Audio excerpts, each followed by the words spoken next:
आज अपन पढ़ेंगे वैदिक गणित में गुणन संक्रिया और भाग संक्रिया।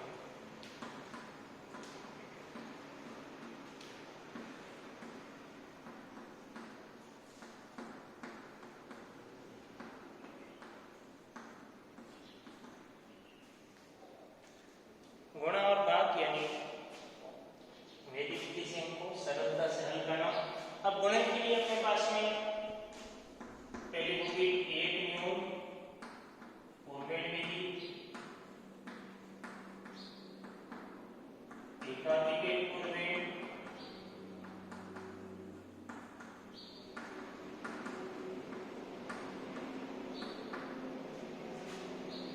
और भाग के अंदर सूत्र निम्न,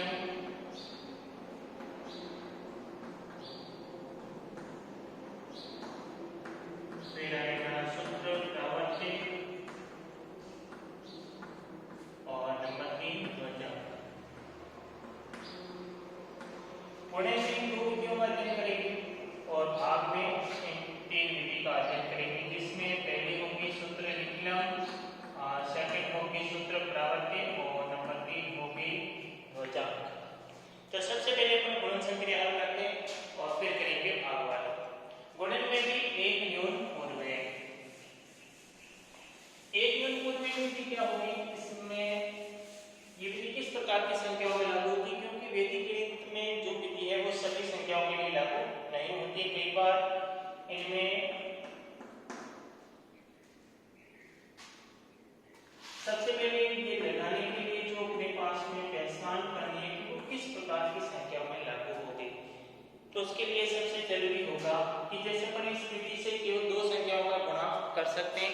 दो संख्याओं में एक पहली संख्या होगी, एक दूसरी संख्या होगी। तो यहाँ पर जो ध्यान ये रखना है कि द्वितीय संख्या, जो दूसरी संख्या है, उस संख्या में आए हुए सभी अंक जो है 9 होने चाहिए। 9 के अतिरिक्त कोई अंक नहीं होना चाहिए। यदि 9 के अतिरिक्त कोई अंक होगा तो ये विधि लागू नहीं होगी।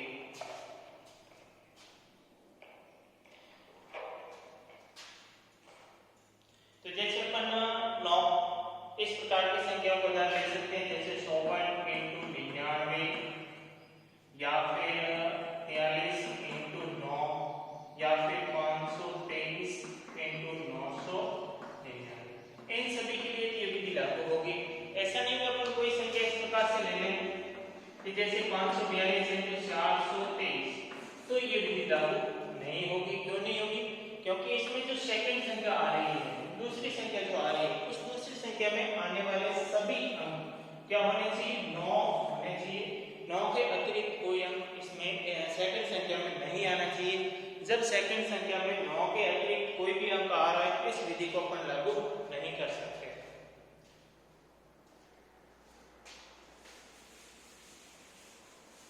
तो पहचान पता लगी, इस उन संख्याओं के लिए लागू किया जाएगा जिन संख्याओं में सेकंड जो संख्या आएगी उस संख्या में आने वाले सभी अंक 9 होने चाहिए। 9 के अतिरिक्त कोई अंक इसमें नहीं आएगा।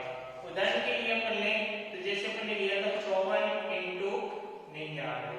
पहली संख्या जो भी हो चलेगी, लेकिन सेकंड संख्या में आने वाले सभी अंक 9 है, तो यहाँ विधि ये लागू होगी। अब लगाएंगे कैसे? तो जैसा नाम है एक न्यून पूर्वेण। न्यून किसमें करना? इन दो संख्याओं में से पहली संख्या में एक न्यून करना, एक माइनस करना। तो इन दो संख्याओं में से पहली संख्या 54, तो यहाँ पर करेंगे 54 माइनस 1, और 54 माइनस 1 करने पर अपन को क्या मिलेगा? जो भी संख्या मिलेगी उस संख्या को अगली संख्या में से माइनस कर लेंगे। जैसे 54 में से एक माइनस किया जाएगा 53, और 53 को अगले वाली संख्या में से माइनस कर लेंगे। तो 9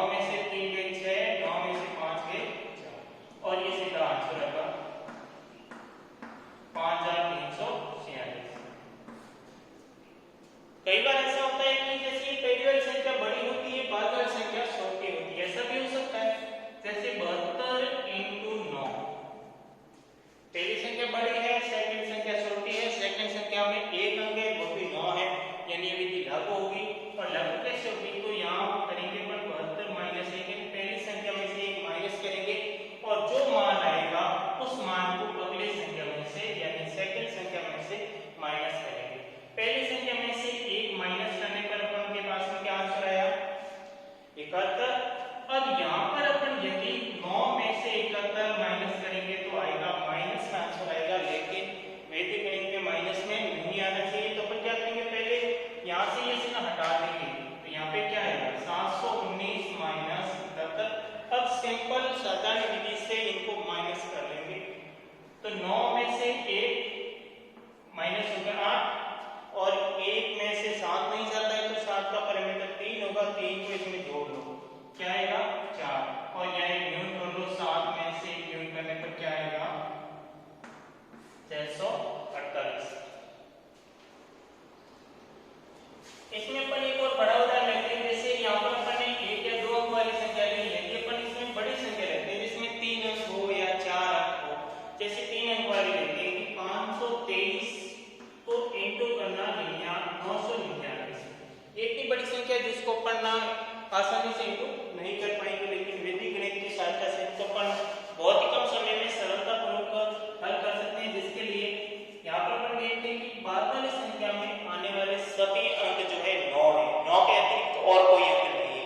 जब 9 के अतिरिक्त और कोई अंक नहीं है तो यहाँ पर अपन एक न्यूनपूर्वण विधि लगा सकते हैं और उस विधि के अनुसार, उस सूत्र के अनुसार पहली संख्या में से एक माइनस करेंगे और जो मान आएगा उस मान को बाद वाली यानी दूसरी संख्या में से माइनस कर लेंगे। यहाँ पर माइनस करने पर अपने पास में रहा 522।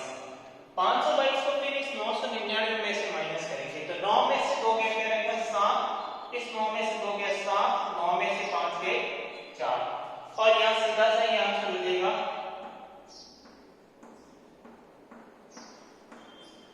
इस इतनी बड़ी संख्या को अपन ने एक सरलता से इनका जो है गुणा कर लिया। अब अपन फॉर्मूला नंबर 2 यानी जिसका नाम है एकाधिक पूर्णांक, यहाँ पर अपन ने पूरी संख्या में गुणन किया था। अगली में अपन क्या करेंगे, अगली में अपन करेंगे एक अधिक करेंगे पूर्णांक में, यानी फॉर्मूले का नाम होगा एकाधिक पूर्णांक। पूर्व अंक में से एक अधिक करना, पूर्व अंक में एक प्लस करना ही एकाधिक पूर्णांक कहलाएगा। अब इस विधि का भी जो है लागू होने के लिए कुछ अलग नियम होगा, प्रत्येक संख्याओं के लिए भी ये लागू नहीं होगी। तो ये लागू कहाँ होगी, उसके लिए अपन को उन संख्याओं की क्या करनी जरूरी है, पहचान करनी जरूरी है कि किन किन संख्याओं में ये फॉर्मूला लगेगा। तो इनके लिए सबसे पहले अपन को ध्यान ये रखना है कि दोनों संख्याओं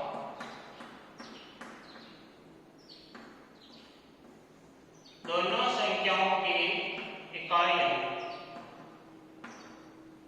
इकाई अंक को वैदिक गणित में कहते हैं चरम अंक।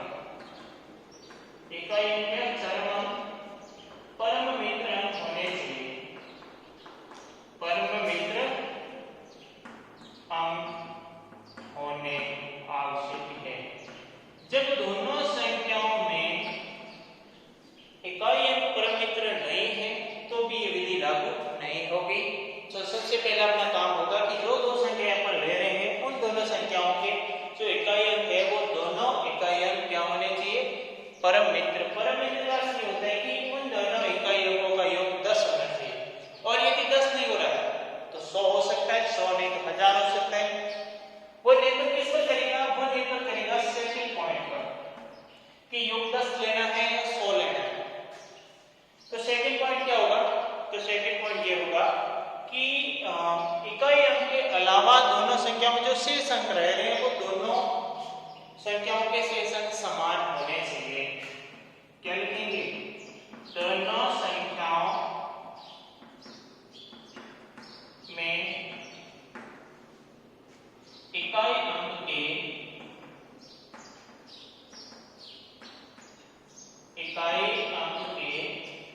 अतिरिक्त सभी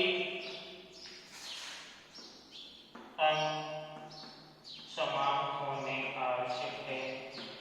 क्या होने चाहिए, समान होने चाहिए, समान होने जरूरी है। यदि इकाई अंक अपने परम मित्र ले लिया लेकिन इकाई अंक को परम मित्र लेने के बाद भी 600 अंक रहे वो दोनों संख्याओं में समान नहीं है तो भी ये विधि लागू नहीं होगी।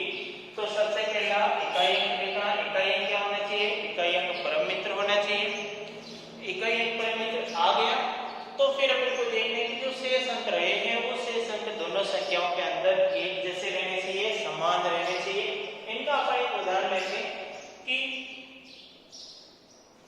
ऐसी कौन सी संख्या है जिसमें इकाइयां परमित्र होते हैं और शेष अंक समान होते हैं, उनका अपन जो है गुणा कितनी आसानी से कर सकते हैं। जैसे मैंने ले लिया 100 into 56, इकाइयां दोनों का परमित्र है क्योंकि यहाँ पे इकाइयां है 4 और यहाँ इकाइयां क्या है 6। 4 का परमित्र क्या होता है 6 और 6 का परमित्र क्या होता है 4, यानी कि 4 का परमित्र है 6 और इस 6 का परमित्र है 4। दोनों का आपस में परमित्र हो गए, इन दोनों को हटा दो, शेष क्या दोनों संख्याओं में समान रह रहे हैं, समान रह रहे हैं, तो यहाँ पे ये रूल लागू हो जाएगी। होगी कैसे, तो जो यहाँ पर अपन दो खंड बनाएंगे, दो खंड होंगे जिसमें ये होगा दायां और ये चलेगा बायां। दाएं खंड में अपन को क्या लिखना है कि दाएं खंड में अपन को लिखना है इकाई अंक, इकाई अंक पहली संख्या का और इकाई अंक सेकंड संख्या का। बाएं खंड में क्या लिखना है, बाएं खंड में तो यहाँ पर हमने देखा कि शेष जो है दोनों संख्याओं में समान है, तो समान है वो इनटू उसका एक अधिक कर लेंगे। समान है 5 है, 5 का एक अधिक क्या होगा 6 होगा, इस 5 को उसके अगले अंक से इनटू कर लेंगे। 5 into 6 कितना हो जाएगा 30 और 4 into 6 24 और ये आंसर हो जाएगा 3024। इसी प्रकार से अपन लेते हैं कि जैसे 72 into 71, क्या ये विधि लागू होगी, जांच करते हैं। 2 का परिमित्र 8 है तो 8 का परिमित्र क्या है 9, इकाई तो परमित्र हो गए। अब सेकंड ये रहेगा कि शेष जो रहा वो दोनों के अंदर समान होना चाहिए, समान है। जब शेष समान है तो शेष को उसके एक अधिक से इंटू करेंगे और इस प्रकार का चिन्ह लगाएंगे, फिर दोनों इकाई अंकों को इंटू करेंगे। 7 into 8 कितने होते हैं 56 और 2 into 8 16 और ये अपना आंसर हो जाएगा 5616। ये विधि, इस विधि की सहायता से अपन भिन्न का भी इंटू कर सकते हैं, दशमलव संख्याओं का भी गुणा कर सकते हैं। तो अब अपन सामान्य संख्या का ले लिया, इसमें अपन एक और संख्या लेते हैं। जैसे कई बार ऐसे क्वेश्चन भी आते हैं कि 103 into 197, यहाँ पर अपन देखिए इकाई अंक दोनों के परमित्र है। जैसे 3 का परमित्र है 7 तो 7 का परमित्र है 3। यहाँ पे शेष अपन ने जो देखा वो शेष क्या आ रहा है 19 और यहाँ पे शेष क्या आ रहा है जिसे जो रहा वो 10 आ रहा है। ये दोनों बराबर नहीं है। जब ये दोनों बराबर नहीं है तो अपन क्या करेंगे, तो अपन करेंगे अंतिम से 2 अंक लेंगे और अंतिम से जैसे 2 अंक लेंगे तो उन दोनों अंकों का योग 100 होना चाहिए। जैसे यहाँ से अंतिम 2 अंक कितने 03 प्लस यहाँ के अंतिम 97, इन दोनों को जोड़ेंगे तो योग क्या आ रहा है 100 आ रहा है। अब क्या देखो, अब अपन ने जैसे 2 अंक शेष ले लिए, यानी कि अंतिम 2 अंक ले लिए और 2 अंक यहाँ पे ये ले लिया, यहाँ से ये ले लिया। अब देखो शेष रह रहा वो दोनों समान है, समान आया। तो इस प्रकार से जब इकाई अंक परमित्र होते हैं लेकिन शेष बचने वाले अंक बराबर नहीं होते हैं तो इकाई साइड से हम 2 अंकों को लेंगे और जैसे 2 अंकों को लेंगे तो उन दोनों अंकों का योग भी 100 होना चाहिए, 10 नहीं होना चाहिए। और जैसे अपन 3 अंकों को लें तो उनका योग 1000 होना चाहिए, यानी 1 अंक को लें तो उनका योग 1 जीरो वाली संख्या होना चाहिए, 2 को लें तो 2 जीरो वाली, 3 को लेंगे तो 3 जीरो वाली, 4 को लेंगे तो 4 जीरो वाली। अब इनको कैसे हल करेंगे, तो यहाँ पर हमने लिख दिया 103 into 197। अब इसमें समान है 1 को उसका एक अधिक क्या होगा 2 और यहाँ पे 03 इंटू करेंगे 97। अब देखो इस खंड को हल करने पर हमको आ जाएगा 2। यहाँ पर देखो 3 into 7, 7 21 असल की 2 और 9 के 27 और 2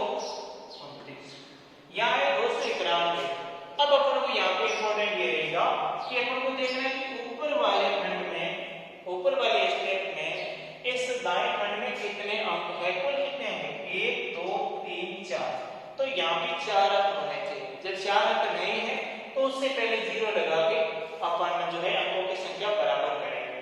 जैसे यहाँ देखते हैं 1 2 3 अंक है तो 4 अंक बनाने के लिए इससे पहले अपन 0 लगा देंगे। अब ये अपना फाइनल आंसर आएगा 20,291। यदि अपन ने यहाँ से ऐसा लिख दिया कि 2,291 तो ये आंसर क्या हो जाएगा, गलत हो जाएगा।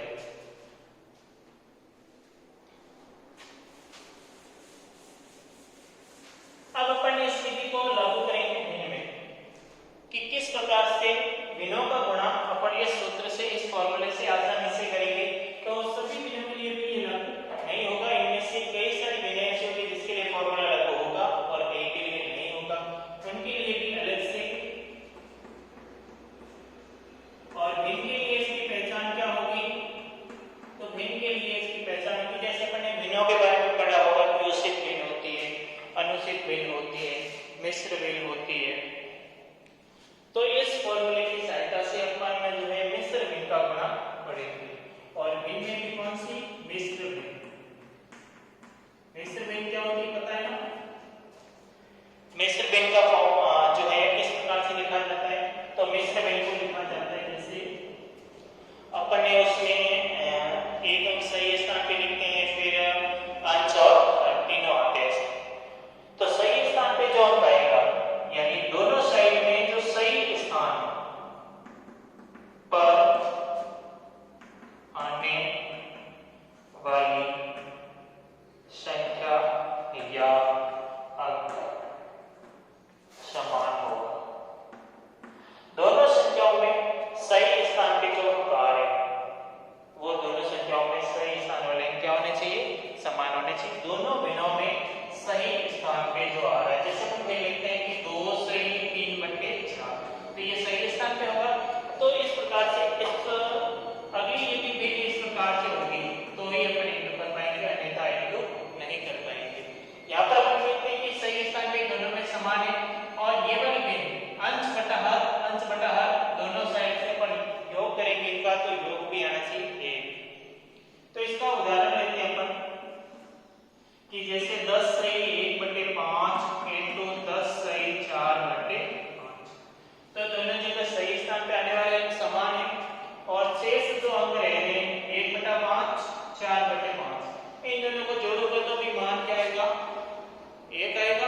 तब ये विधि लागू होगी, अन्यथा लागू नहीं होगी। तो यहाँ पे जो समान है उस समान को उसके एक अधिक से इंटू कर लेंगे और इन अंकों को आपस में इस प्रकार से इंटू कर लेंगे। जैसे यहाँ से 1/5 इंटू 4/5 10 इंटू 11 कितना हो जाएगा 110 और 1 इंटू 4 और 5 इंटू 5। फिर इसको मिश्र भिन्न के रूप में लिख देंगे 110 सही 4/25।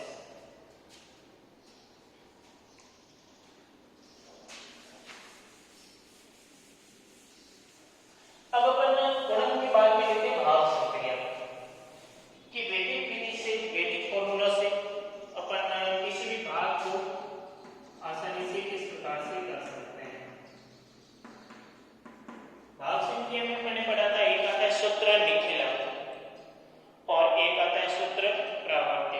दोनों एक ही जैसे नॉर्मल सा, दोनों में अंतर है, ज्यादा अंतर नहीं होता है। जो जिस बात का आपको निखिलन में ध्यान रखना है वही बात जो सूत्र प्रावर्त्य में लिखनी होती है। एक ही कर लेंगे दोनों के अंदर।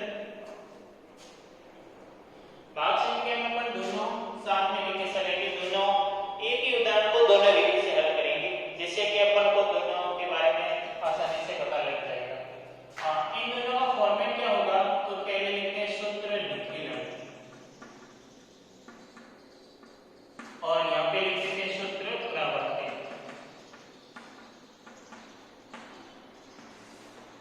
सूत्र निखिलन में 3 खंड बनाने अपन को, सूत्र प्रावर्त्य में भी अपन को कितने खंड बनाने हैं, 3 खंड बनाने हैं। यहाँ पे अपने 3 खंड बना दिए और उसमें भी अपने क्या किया, 3 खंड बना। अब जैसे अपन दो संख्याओं का जैसे भाग करते हैं, भाग में अपने फॉर एग्जांपल ले लिया 23/4 ये जो चिन्ह के बाद वाली संख्या क्या कहलाएगी? भाज्य। और इन दोनों विधियों में इस भाज्य के अनुसार अपन को आधार लेना है, और वो आधार क्या होना चाहिए? वो आधार होना चाहिए 10 या 10 की घात के रूप में, या तो 10 होना चाहिए और 10 नहीं लेने तो 10 की घात में। 10 की घात क्या होगा? तो जैसे अपन इसमें 10 ले सकते हैं, 10 की घात 2 होगी तो 100 होगा, 10 की घात 3 होगी तो क्या होगा? 1000 होगा। और ये किस अनुसार निर्भर करेगा?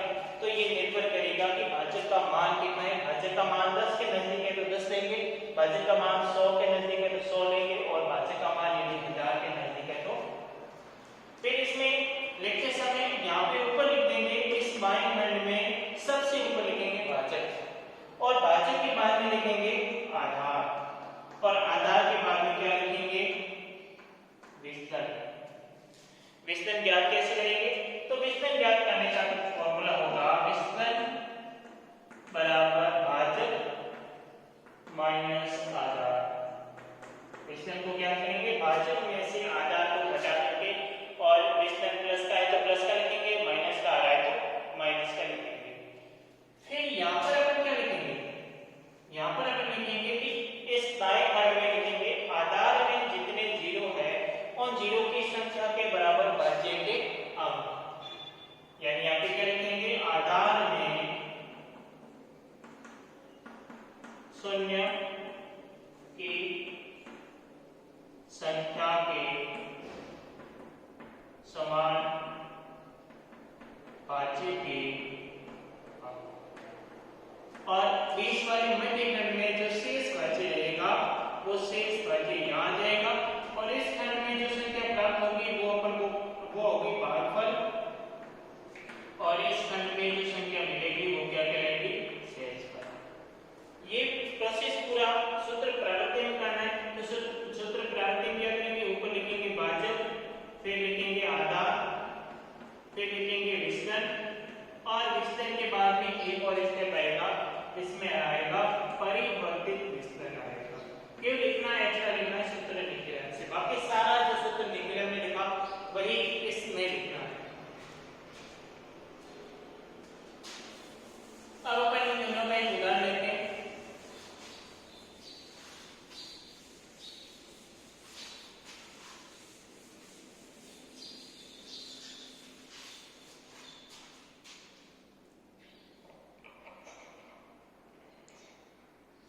जैसे अपन एक दोनों का उदाहरण लेते हैं कि उदाहरण के तौर पे 2112 में भाग देना स्वीकार ले लिया।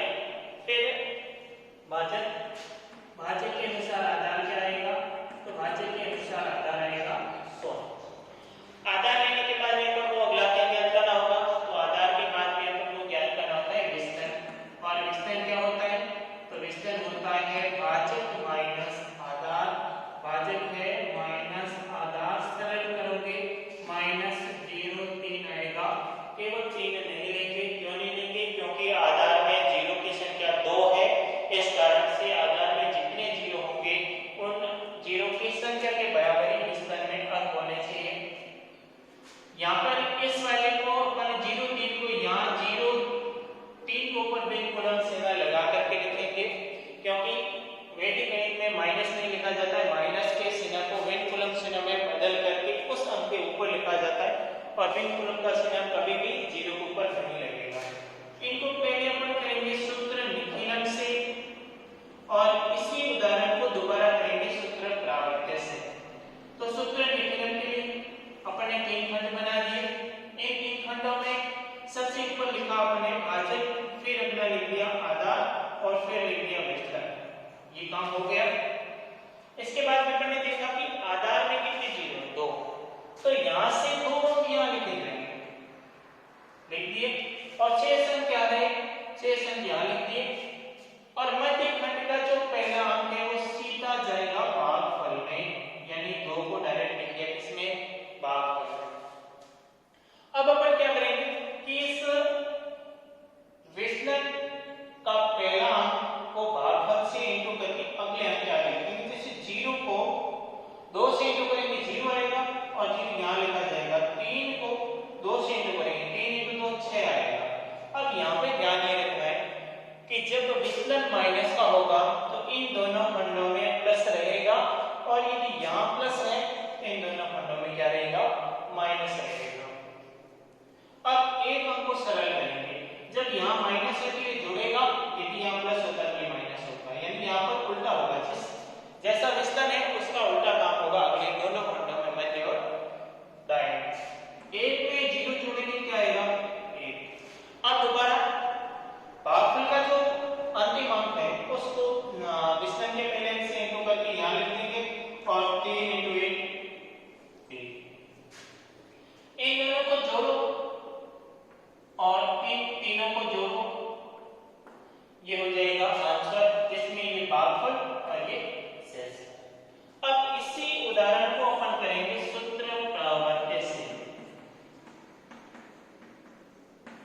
सूत्र प्रावर्त्य में भी अपन को क्या करना है, 3 खंड बनाने हैं। सबसे ऊपर लिख दिया भाजक, फिर लिख दिया आधार, फिर लिख दिया विचलन, और उसके बाद में लिख दिया परिवर्तित विचलन, यानी यहाँ विचलन को अपन बदल करके लिखेंगे। बदलेंगे कैसे, जब विचलन माइनस का होगा तो परिवर्तित विचलन प्लस में आ जाएगा, और यदि विचलन जो है ये वाला प्लस का है तो परिवर्तित विचलन आ जाएगा माइनस में। फिर वही काम कि आधार में जीरो की संख्या के बराबर भाज्य के अंक लिखने हैं दाएं खंड में, और शेष जो भाज्य रहेगा वो लिखना है मध्य खंड में। लिख दिया, लिखने के बाद में भाज्य का जो है पहला अंक सीधा भागफल में जाएगा, और अब अपन को ये करना है कि परिवर्तित विचलन से इंटू करना, और जो परिवर्तित विचलन का चिन्ह है वो अगले दोनों खंडों में समान रहेगा, बदलेगा नहीं। जैसे निकिलन में बदला था उसी प्रकार से यहाँ बदलना नहीं है, केवल जो परिवर्तित विचलन का चिन्ह है वही आगे चलेगा। 0 को 2 से इंटू करोगे 0 आएगा, 3 को 2 से इंटू करोगे 6 आएगा, एक अंक सरल होगा, और फिर 0 को 1 से इंटू और 3 को 1 से इंटू, 3 और 2 5 आएगा, 6 और 1 7 आएगा। जो यहाँ पे आंसर है वही, इसमें ध्यान कितना रखना है, केवल ये वाला स्टेप यहाँ अलग है, यहाँ पे नहीं है। जब यहाँ पे स्टेप नहीं है तो ये विचलन का चिन्ह यहाँ चेंज हो जाएगा, और यहाँ पे जब एक्स्ट्रा स्टेप है तो यहाँ चिन्ह नहीं बदलेगा। अब भाग के लिए अंतिम विधि है सूत्र ध्वजांक।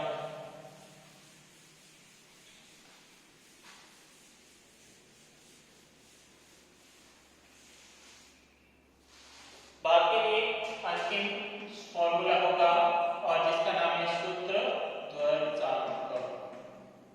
अब इस सूत्र ध्वजांक के अंदर दो बातें आपको ध्यान रखनी है। पहली, जैसे अपन इनमें उदाहरण लेते हैं, जैसे वो पहले वाले सेम ले लेते हैं भाग, तो यहाँ पे अपन देखते हैं कि चिन्ह से पहले वाली संख्या हमेशा भाज्य और बाद वाली भाज्य, और इस भाज्य का जो इकाई अंक है वही ध्वजांक कहलाएगा। ध्वजांक क्या होगा, ध्वजांक होगा भाजक का इकाई अंक, भाजक का इकाई अंक। यहाँ पे भाजक का इकाई क्या होगा, 7, तो ध्वजांक क्या कहलाएगा, 7 कहलाएगा। और फिर इसमें एक और आएगा क्या, मुख्यांक। और मुख्यांक क्या होगा, तो मुख्यांक होगा ध्वजांक को हटाने के बाद में शेष जो भाज्य रहेगा, शेष जो भाजक रहेगा, यानी तो ध्वजांक के अतिरिक्त भाजक या ध्वजांक हटाने के बाद में शेष जो भाजक रहेगा, शेष भाजक। फिर इसमें अपन को ज्ञात करना है संशोधित भाज्य, उसके बाद में ज्ञात करना होता है संशोधित भाज्य। और संशोधित भाज्य क्या होता है, तो वो होता है नया भाज्य माइनस ध्वजांक इनटू भागफल। सबसे इंपॉर्टेंट ये तीनों स्टेप, इन तीनों के बारे में जानकारी जरूरी। उसके बाद में नंबर 4 पे आएगा कि इनकी इंडेक्स कैसे बनेगी, इनका फॉर्मेट कैसे बनेगा, फॉर्मेट में इनको कैसे लिखा जाएगा, और कहाँ पे कौन सा लिखा जाएगा। तो इसमें भी अपन को 3 खंड बनाने हैं। 3 खंडों में ये कहलाएगा अपने दायां खंड,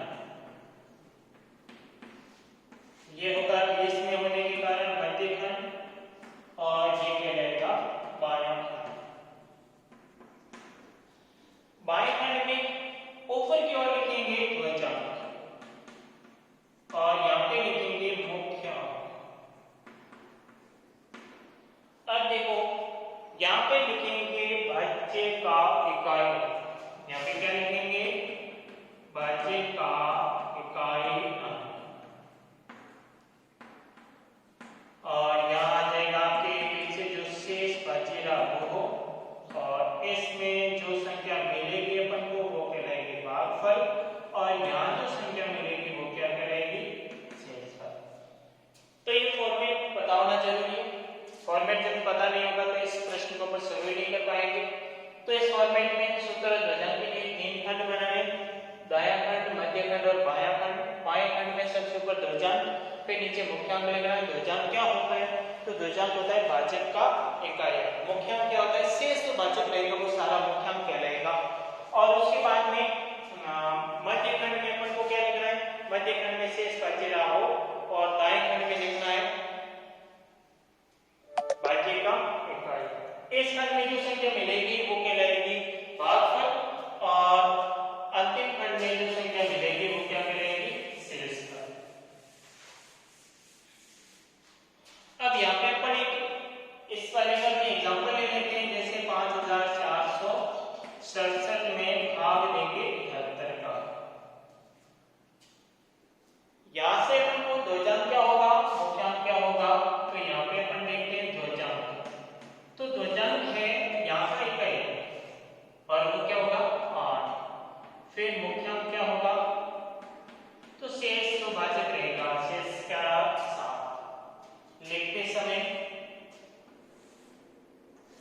ऊपर लिखेंगे यार ध्वजांक, मुख्यांक और इकाई अंक और शेष अंकों को अपन यहाँ लिखेंगे। अब क्या करेंगे?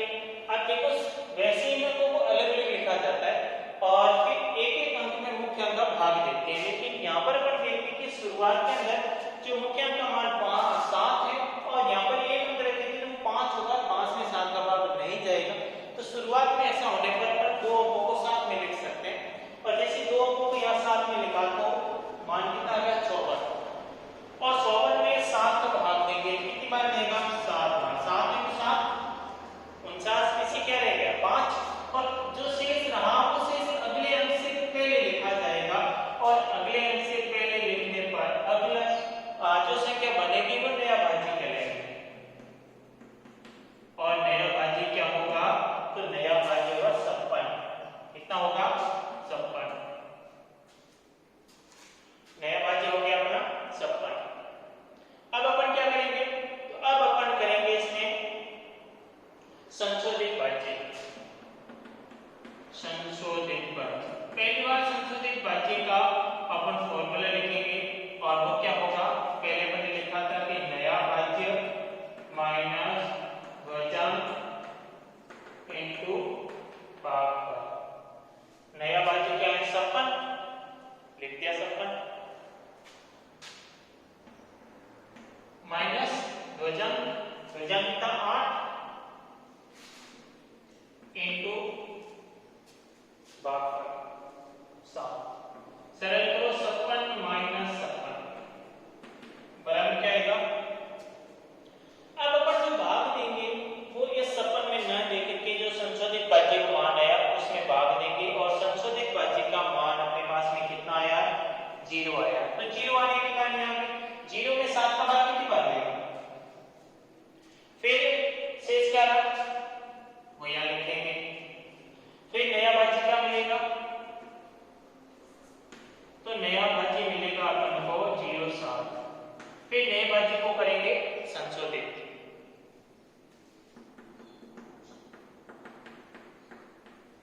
तो संशोधित भाज्य का अब अपन फॉर्मूला नहीं लिखेंगे, सीधा नया भाज्य माइनस ध्वजांक इनटू भागफल। ध्वजांक का मान 8 इनटू 0 और किसी भी संख्या को 0 से इंटू करने पर 0 और मान कितना आएगा? 7। ये अपना शेषफल और ये कहलाएगा भागफल।